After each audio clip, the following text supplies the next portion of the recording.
Okay. हमने last lecture में set को देखा था कि किस तरीके से सेट्स की जो वर्कशीट है उनके कॉन्सेप्ट यूज करके सिंपलीफाई किए थे। आज हम एक और सीरीज शुरू करने वाले हैं, that will be the basic series होगी आपके लिए, कि how to find the factor of a numbers, कि किसी भी नंबर के फैक्टर हम किस तरीके से फाइंड कर सकते हैं। फॉर एग्जांपल आपके पास दो टाइप के नंबर है। एक ये है कि if you have a 5 divided by 2 है, और दूसरा आपके पास नंबर है कि 6 डिवाइडेड बाय 2 है।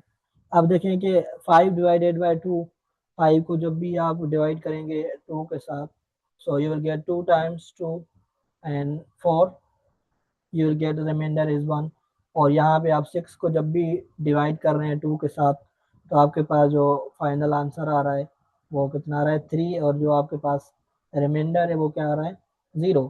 तो अब यहाँ पे देखें कि यहाँ पे जो आपके पास रिमाइंडर है वो 0 के इक्वल नहीं है, और इस पे आपके पास जो रिमाइंडर है वो क्या है, 0 के इक्वल है।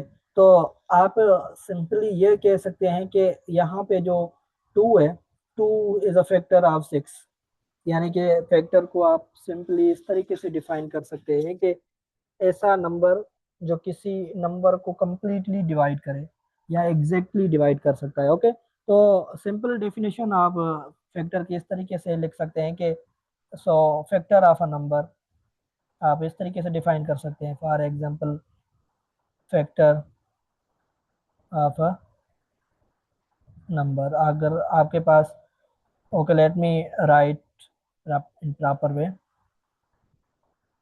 कि how to write this is factor of a number. Okay, जिस तरीके से आप लोगों ने ये देखें कि ये जो यहाँ पे 2 है, 2 इज नॉट अ फैक्टर, ये इसका फैक्टर नहीं है।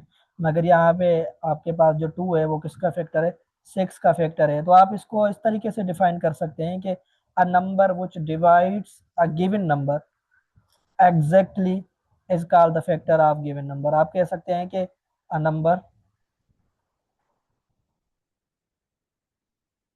विच divides a given number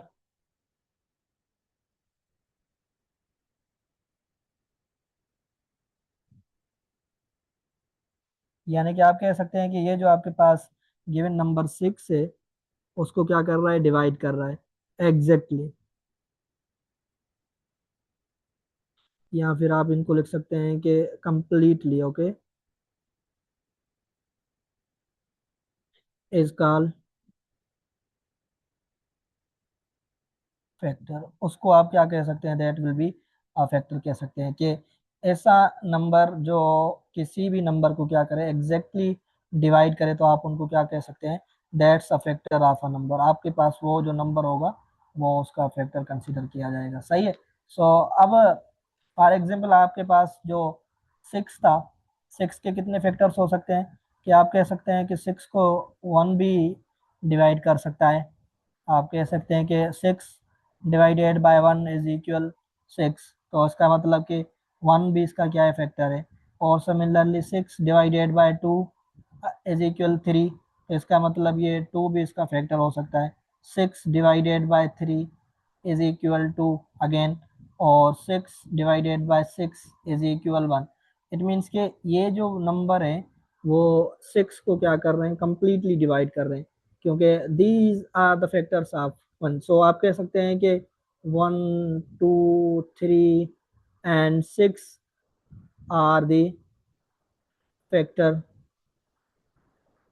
of 6। ये आपके पास क्या है, फैक्टर है 6 के। ओके, एक और चीज, एग्जैक्टली यहाँ पे मैंने लिखा हुआ है एग्जैक्टली। ओके, एग्जैक्टली का मतलब सिर्फ ये नहीं कि सिर्फ आपके पास क्या होना चाहिए, रिमाइंडर 0 होना चाहिए।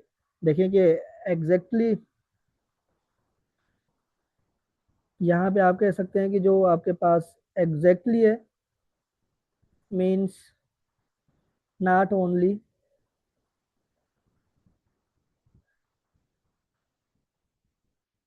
Reminder is 0। इसका मतलब सिर्फ ये नहीं है कि मतलब कि वो आपको क्या करे कि रिमाइंडर 0 दो, मगर ये मतलब इसका ये भी हो सकता है कि उसका जो क्वोशंट है, बट जो आपके पास क्वोशंट है वो मस्ट बी एन इंटीजर होना चाहिए। So what's mean by must be N integer? For example जिस तरीके से आप ये कह सकते हैं कि यहाँ से आप ये कह सकते हैं, ओके, कि हमने क्या किया, 6 को जैसे ही डिवाइड किया 2 से तो आंसर कितना आ रहा है, 3।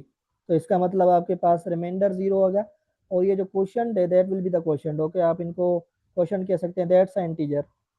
सही है। जिस तरीके से 6 डिवाइड बाय 3 इट मीन्स के answer is 2, so remainder again 0 आ रहा है, तो इसका मतलब ये है कि ये जो 2 है वो अगेन आपके पास क्या आ रहा है, दैट्स आप कह सकते हैं कि वो आपके पास क्या है, इंटीजर आ रहा है। मगर देखें कि अगर रिमाइंडर 0 की बात है तो फिर आपके पास 5 divided by 2, so 2 times the 4 you will get 1.0 and 5 times the 10, 5 to the 10।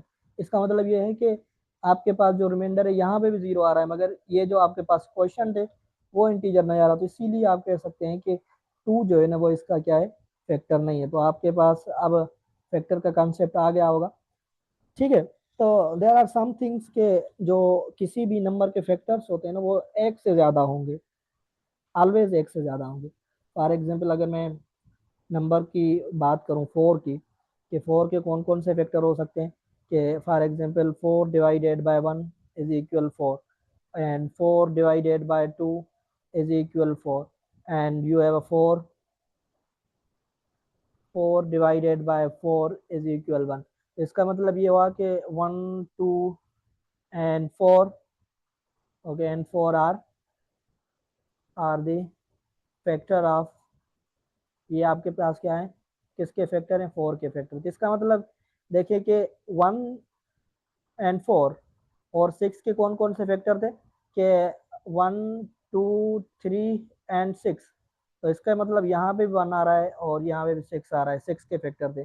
देखिए यहाँ 1 और यहाँ पे 4, तो आप यहाँ से एक अंदाजा लगा सकते हैं कि जो 1 है आपके पास, नोट कर सकते हैं इसको, एक चीज नोट कर सकते हैं कि आप कह सकते हैं कि 1 इज, ये जो आपके पास 1 है, 1 is factor of any number, जो भी नंबर हो आप कह सकते हैं कि उनका क्या होगा, फैक्टर होगा। ओके, जो भी आपके पास नंबर है उसका फैक्टर क्या होगा, 1। Okay, this is the point number 1 आपके पास थी। और पॉइंट नंबर 2 पे देखें कि जो नंबर खुद ब खुद था वो भी अपने आप का क्या हो रहा है, फैक्टर आ रहा है। तो सो आप कह सकते हैं कि any number is a factor of it self. तो आप कह सकते हैं कि एनी नंबर, जो भी नंबर हो आपके, इज फैक्टर ऑफ इटसेल्फ। जो भी नंबर हो आप उनको कह सकते हैं कि वो उसका क्या हो सकता है, फैक्टर हो सकता है। दैट्स अ थिंग कि आपके पास जो मतलब के नंबर से 1 ऑलवेज नंबर का फैक्टर होगा, और वो नंबर अपने आप भी फैक्टर होगा। ओके, सो आप कह सकते हैं कि जीरो के बारे में, what you think about the zero, के if you have a 5 divided 1 divided by 0, या 0 divided by 1 and 0 divided by 2, 0 divided by 3, 0 divided by 4 and so on. इसका मतलब जो भी नंबर 0 को डिवाइड करेगा दैट विल बी अगेन, आपके पास जो आंसर आएगा वो क्या आएगा, 0। तो आप यहाँ से कह सकते हैं कि जो 0 के आपके पास फैक्टर होंगे वो कितने होंगे, इन्फिनाइट फैक्टर्स हो सकते हैं। तो आप यहाँ से कह सकते हैं कि 0 हैज इन्फिनाइट फैक्टर्स, उसके पास कितने होंगे। बाकी अदरवाइज जो सारे के सारे नंबर्स हैं उनके पास लिमिटेड फैक्टर्स होंगे। जिस तरीके से 6 के देखें कितने फैक्टर थे, 1 2 3 4। 4 के कितने थे, 1 2 3। इस तरीके से 2 के कितने हो जाएंगे, 1 एंड 2। मतलब 0 के जो फैक्टर है वो क्या हो सकते हैं, वो ऑलवेज इन्फिनाइट होंगे। ओके, तो इसका मतलब all numbers are the factor of 0, सारे के सारे जो नंबर होंगे। आप ये भी कह सकते हैं कि all numbers are factor of zero. ये सारे के सारे जो नंबर होंगे वो जीरो के फैक्टर होंगे। ओके, दैट्स अ थिंग के zero is not a factor of anyone. आपके पास और चीज है कि आप लोग ये नहीं कह सकते हैं कि वन डिवाइडेड बाय जीरो या two divided by zero. That's a thing के अनडिफाइंड है। आप यहाँ से एक और चीज कह सकते हैं कि जो जीरो है, आपके पास जो जीरो है, zero is not a factor of any number. Okay, आप कह सकते हैं कि वो किसी भी नंबर का क्या है, जीरो जो है किसी भी नंबर का फैक्टर नहीं हो सकता। दैट्स अ थिंग कि आपके पास जो नंबर्स हैं वो क्या हो सकते हैं, जीरो जो है वो किसी का भी मतलब के फैक्टर नहीं हो सकता। सही है। अब किसी न किसी मतलब के नंबर का जो फैक्टर नंबर होते हैं ना वो फिक्स होते हैं। जिस तरीके से if I want to find the factor of 24, तो नंबर वन आप कह सकते हैं कि फैक्टर ऑफ 24 आर कौन कौन से हो सकते हैं, कौन से नंबर 24 को डिवाइड कर सकते हैं। पहले आपके पास वन है, टू डिवाइड कर सकता है, थ्री डिवाइड कर सकता है, फोर कर सकता है। ठीक है, थ्री कितनी बार कर रहा है, 8 बार। और सिक्स कर सकता है, 8 कर सकता है, 12 कर सकता है, एंड इटसेल्फ यानी 24 कर सकता है। सही है। सिमिलरली आपके पास कोई भी नंबर हो, for example if I choose के फैक्टर ऑफ 9, और कौन कौन से हो सकते हैं नाइन के फैक्टर, 1, 3 और अगेन 9। ओके, और इस तरीके से आप कह सकते हैं कि फैक्टर ऑफ 8, 8 के कौन कौन से फैक्टर हो सकते हैं, आप कह सकते हैं 1, 2, 4, 8। ठीक है, these are the fix ratio, यानी कि आपके पास जो उनके नंबर्स हैं ना वो क्या है, फिक्स है। इस पे कितने थे, 1, 2, 3, 4, 5, 6, 7, 8, और इस पे कितने हैं, 3, इस पे कितने हैं, 4। वाट एवर जो भी मतलब के नंबर होंगे वो क्या उनके फिक्स हो गए। सही है। और एक चीज आपके पास है कि जो मल्टीपल्स हैं किसी भी नंबर के, should we define next in next lecture. Okay, हम इनको नेक्स्ट लेक्चर में डिफाइन करेंगे।